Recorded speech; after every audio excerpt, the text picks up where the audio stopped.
Nous sommes de retour pour la troisième et dernière partie de notre émission et Madame Victoria Babandisha, porte-parole en France du Premier ministre Bruno Tshibala m'a rejoint. Merci Victoria Babandisha de m'avoir rejoint pour cette troisième partie. Et mes deux autres invités sont restés avec moi. Kevin Maizo, journaliste, analyste politique, et Francis Kalumbo, député national transfuge du PPRD. Merci à vous deux. Il doit œuvrer pour la sécurisation de toutes les provinces de la RDC, conduire les opérations d'enrôlement dans la sérénité et organiser d'ici fin décembre 2017 la présidentielle en RDC. Mais ce calendrier est-il encore réaliste? Élément de réponse dans ce sujet de la rédaction signée Deo Garcias Modo. La crise politique perdure en République démocratique du Congo. L'opposition réunie au sein du Rassemblement a annoncé la tenue d'une nouvelle série de manifestations du 10 au 24 avril 2017 pour dénoncer, selon elle, la mauvaise foi de la majorité présidentielle dans l'application de l'accord de la Saint-Sylvestre. Plusieurs points de cet engagement n'ont pas encore été mis en œuvre. L'élection présidentielle devant mettre fin à la transition en cours est prévue pour fin 2017 et c'est l'un des principaux sujets de dissension entre les différents acteurs politiques. C'est depuis le 19 septembre 2016 que nous nous sommes retrouvés en difficulté de n'avoir pas organisé les élections par la CENI. C'est possible que les élections se tiennent en décembre 2017 si et seulement s'il y a cette volonté politique d'accepter la mise en œuvre à ce jour de cet accord. Si dès demain on accepte la mise en œuvre de l'accord, nous sommes convaincus que nous pourrons facilement, avec ce gouvernement qui sera issu de cet accord, je crois qu'il est possible d'organiser les élections dans les délais convenus conformément à l'accord. Le gouvernement congolais se veut rassurant quant au respect du calendrier électoral. L'opposition, quant à elle, n'a de cesse de manifester ses inquiétudes. Démarrée fin juillet 2016, l'activité d'enrôlement des électeurs a été clôturée dans une douzaine de provinces. 21 millions d'électeurs auraient déjà été enregistrés sur les 45 millions attendus au niveau national. Des chiffres qui, selon les acteurs de la société civile, ne reflètent pas la réalité. Ils déplorent des irrégularités dans certaines zones en conflit. Pour ce qui est du processus électoral, il y a des options politiques qui ont été levées par l'accord qui a été signé autour de la CENCO, la Conférence épiscopale nationale du Congo. Et pendant ce temps, l'enrôlement des électeurs est en cours. Maintenant, il revient aux parties prenantes de sensibiliser la population à pouvoir obtenir sa carte d'électeur. Parce que le changement ne peut venir que des urnes. Malheureusement, il y a certains acteurs au Congo qui ne sensibilisent pas, mais qui se battent pour des postes, qui généralement préparent la contestation plutôt que de préparer les élections. Les élections en République démocratique du Congo doivent se tenir d'ici fin 2017, selon l'accord signé le 31 décembre 2016. D'ici là, pouvoir et opposition devront gouverner ensemble avec la récente nomination de l'opposant Bruno Tshibala à la primature. À ce scrutin, le président Joseph Kabila, au pouvoir depuis 2001, ne peut se représenter selon la Constitution. En rappel, le chef de l'État, dont le mandat est échu depuis le 20 décembre 2016, demeure toujours sous le feu de nombreuses critiques. 21 millions d'électeurs déjà enrôlés dans 12 provinces de votre pays, la RDC. Les opérations d'enrôlement ont commencé fin juillet 2016. Madame Babandisha, dites-nous, comment fait-on l'enrôlement de façon sereine dans des provinces où l'insécurité est grandissante? Écoutez, les provinces où il y a l'insécurité aujourd'hui, comme le Kasaï par exemple. Le Kasaï, c'est un tout petit peu, je veux dire, aujourd'hui une fabrication, un petit peu de pouvoir dire distraire la population congolaise. Pourquoi vous dites ça? Parce que je fabriqué par qui? Fabriqué par je ne sais pas. Je peux dire aujourd'hui qu'il y a la mise en cause aujourd'hui aussi de la communauté internationale qui intervient dans le processus de tout ce qui se passe au Congo, en République, enfin au Congo dans notre pays. Bon, alors, de façon pratique, voilà. Le défi du nouveau Premier ministre Bruno Tshibala, c'est d'organiser à bonne date les élections. Nous avons les opérations d'enrôlement ont pris fait que dans 12 provinces, on n'a que 21 millions d'électeurs enrôlés. Et moi, je vous pose la question, comment enrôle-t-on aujourd'hui des électeurs dans des provinces en proie à la violence? La CENI a dit au 31 juillet 2017, il va déposer tous les fichiers électoraux par rapport aux élections. C'est la CENI. Oui. Aujourd'hui, l'organe en République démocratique du Congo, aujourd'hui, qui gère cette histoire d'élection présidentielle pour les fins décembre, c'est la CENI. Donc, aujourd'hui, le calendrier, nous ne devons, nous, en tant que Congolais, se référer qu'à la CENI. À personne d'autre à la CENI. Oui, mais ce que je viens de dire aujourd'hui, la responsabilité du Premier ministre aussi, puisque tout ça se fait, c'est lui qui coordonne l'action gouvernementale. Le Premier ministre vient d'être nommé il y a 3-4 jours. On conviendra que il y a 4 jours qu'il est nommé. Oui. Et il a vraiment les défis. Donc, parmi les défis, le premier défi, c'est d'organiser, de contribuer avec le président de la République pour l'organisation des élections. Sécuriser votre pays. Sécuriser, on ne peut pas faire une élection dans un pays qui n'est pas... Aujourd'hui, le processus électoral, il a démarré. Oui. Il a démarré. Donc, il y a une continuité dans ce processus. Et donc, lui, il arrive, il doit faire de manière à ce que ce processus puisse continuer et il doit veiller à la sécurité. Et vous pensez qu'il est à la hauteur de ce défi, qu'aujourd'hui, ce défi sera relevé d'ici fin décembre? Je peux vous garantir qu'aujourd'hui, le Premier ministre, il est à la hauteur. Très bien. Non seulement il est à la hauteur, vous me permettrez de pouvoir continuer mon propos, c'est que le Premier ministre aujourd'hui, c'est quelqu'un qui reste constant. OK? Depuis 25 ans, ça fait que quelques jours qu'il est nommé. On va attendre de voir sa constance. Constant dans ce qu'il fait. Je vais vous expliquer pourquoi j'ai dit constant. Le Premier ministre, depuis 25 ans d'âge, il a suivi l'opposition de M. Étienne Tshisekedi. Ça, vous l'avez déjà dit dans la première partie. Pour revenir à la question, parce que la question dont nous débattons dans la troisième partie de cette émission, c'est celle du réalisme du calendrier électoral. Et avant de revenir à vous, s'il vous plaît, Kevin Maïzo, c'est un calendrier réaliste, organiser la présidentielle avant fin décembre 2017. Très rapidement. Rien n'est réaliste parce que actuellement au Congo, le problème, ce n'est pas les élections. Déjà, il faut identifier qui est qui. Dans ces pays, depuis Sun City, on n'a jamais fait un recensement. Il y a des millions de gens, des Congolais qui sont à l'extérieur, des millions d'étrangers, comme je l'avais dit dans une de vos émissions. On rentre les matins, on est par exemple Ougandais ou Rwandais. À midi, on est Congolais. L'après-midi, ministre. Les soirs, président. Donc, on doit d'abord identifier qui est vous exagérez un peu, mais peu importe. Je vous laisse continuer. Ben oui, il faut déjà identifier qui peut être candidat, qui peut être éligible ou pas, qui est Congolais, qui ne l'est pas, qui est où, avec qui, comment. Il faut tout identifier. Voilà. Et tout ça, il faut combien de temps? Il faut plusieurs temps, mais il faut déjà commencer à chasser ceux qui sont au pouvoir. D'accord. Le calendrier, je reviens à la question. 2017. C'est un délai. C'est pas un délai tenable. On a freiné des 4 fers pour qu'il n'y ait pas ces calendriers. N'oubliez pas. Pendant la mandature passée, la loi budgétaire prévoyait que chaque année, on puisse mettre 200 millions de dollars à côté pour l'organisation des élections. 300 millions de dollars sont déjà mis de côté selon le porte-parole du gouvernement, Lambert Mende. Si on avait respecté la loi, 200 millions par 5, ça fait 1 milliard de dollars. On ne l'a jamais fait. Je ne vois pas des raisons qu'il le fasse aujourd'hui.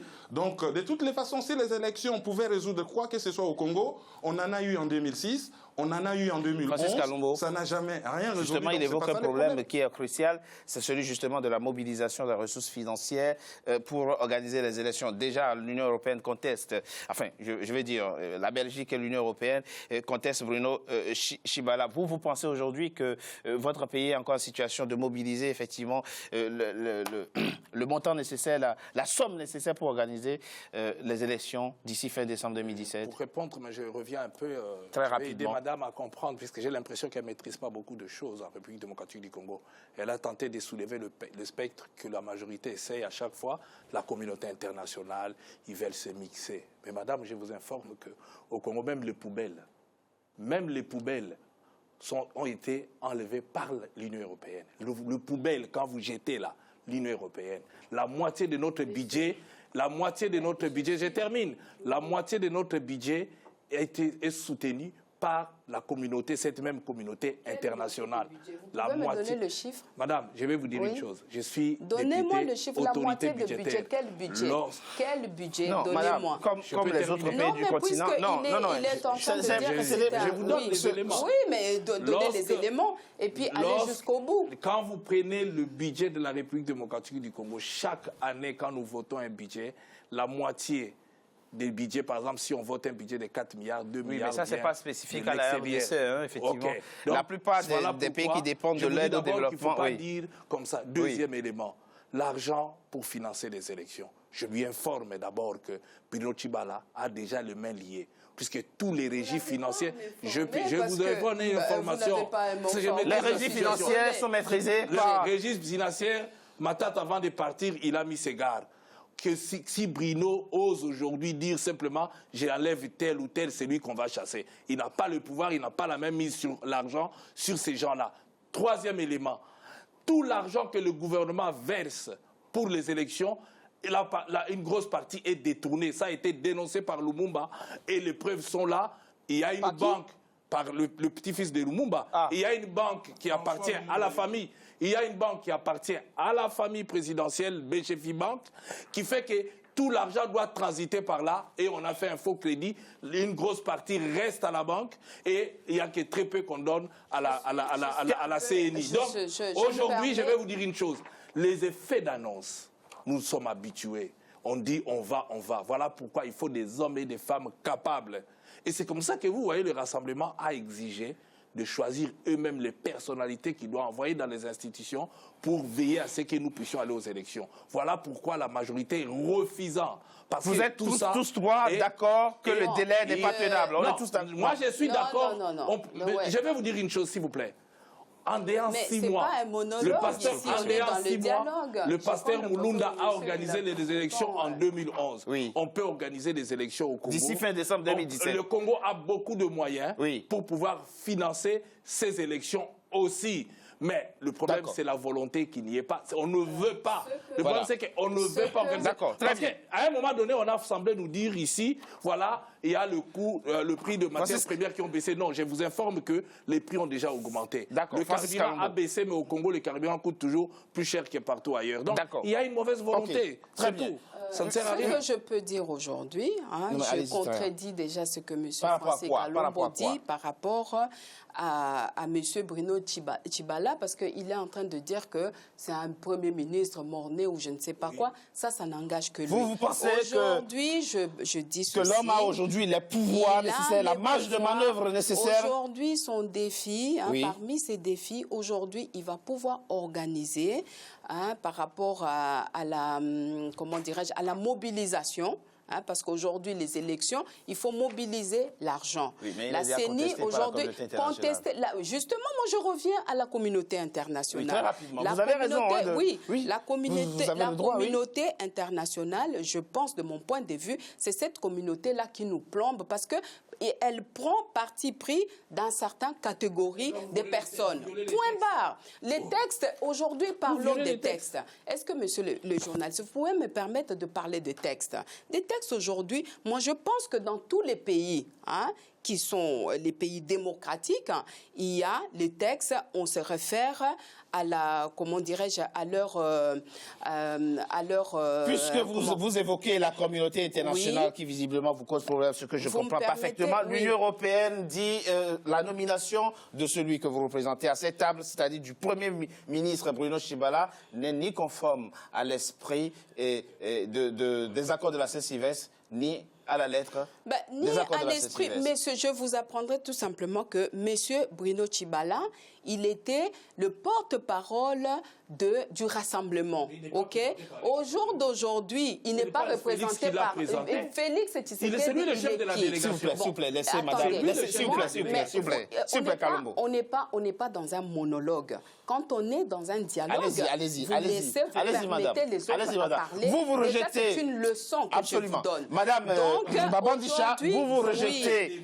vous rejetez Voilà. effectivement Nous sommes dans un l'avis de la... Parce S'il que vous vous plaît. prenez Oui, la- mais justement, c'est pas un monologue, tout le monde peut parler. Oui, mais justement, Alors, vous le c'est laissez. pas un monologue, donc vous avez raison. Depuis tout à l'heure, on En vous plus, laisse nous devons parler. avoir la galanterie Voilà. de laisser Non, la seule femme que nous avons. non, c'est pas à cette grave. table de- Aujourd'hui, on est dans d'aller au bout de son on est dans raisonnement. la parité, on est dans le Absolument, dans la démocratie. Il n'y a absolument. aucun Et j'y souci. veille, hein. Ce que je Ne vous dis à inquiétez pas. Monsieur Francis Kalombo, c'est tout simplement de dire qu'on n'est pas dans un monologue parce que D'accord, c'est mais pas ça, il a- lui il a compris, tout il a seul compris. qui va. C'est un débat.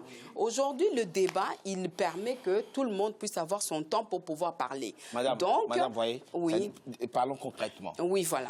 Alors, le président Joseph Kabila, on lui reproche de nommer un Premier ministre, d'avoir nommé un Premier ministre qui va faire de la figuration, accommodant, peu gênant, et de garder la main, de rester maître absolu du jeu politique congolais. Mais ce que je veux dire, vous parlez de la figuration. Figuration à l'égard de qui?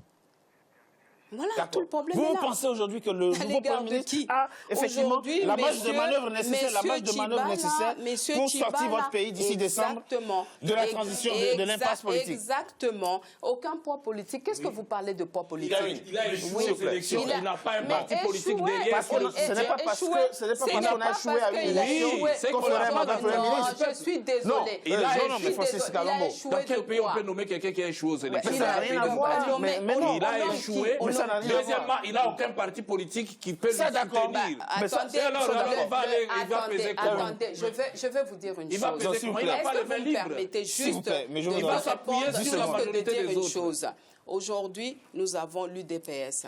Bruno Tchibala a 36 ans, 37 ans derrière de la vie politique à l'UDPS. On l'a En chassé. foi de quoi? On l'a Aujourd'hui, déjà on l'a chassé. chassé par qui? En D'accord, foi très de bien. quoi? En foi de quoi? Aujourd'hui, On retiendra de ben, vos propos voilà.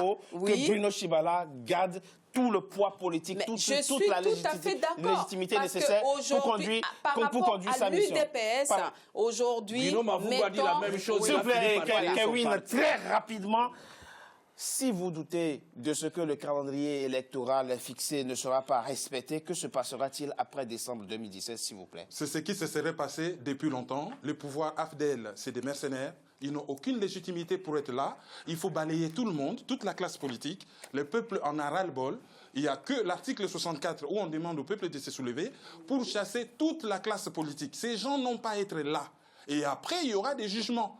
Qui a bradé le sous-sol du Congo? Qui a bradé 80% des terres arables? Qui a violé les droits de l'homme? Qui a tué? Donc vous Qui a appelez permis à à l'armée vous ougandaise et appelez à une rwandaise de venir se révolution battre? après décembre 2017, c'est ça? Ce pays vit une guerre d'agression terrible qui a fait des millions de morts. Tant qu'on ne parlera pas de cette affaire, tout ce qu'on fait, c'est du théâtre de votre vie. Tout ce qu'on fait, c'est Malheureusement, du théâtre. macabre. Dis-tu. Alors, Kevin Maïzo, vous êtes journaliste, analyste politique. Merci d'avoir participé Merci, à David. ce débat. Victoria Babandisha, vous avez représenté à cette table le Premier ministre Bruno Tchibala. Vous êtes la porte-parole en France de Bruno Tchibala, le nouveau Premier ministre nommé le vendredi 7 avril dernier. Merci d'avoir participé à ce débat. Francis Kalombo, transfuge du PPRD, vous êtes contre tout. Merci, Francis Kalombo, d'avoir participé à ce débat. Mesdames et messieurs, c'est la fin de Politicien, votre rendez-vous politique. Je remercie d'avoir été nombreux à suivre. Restez sur Africa 24 pour la suite de nos programmes. À très bientôt pour un nouveau numéro de Politicien.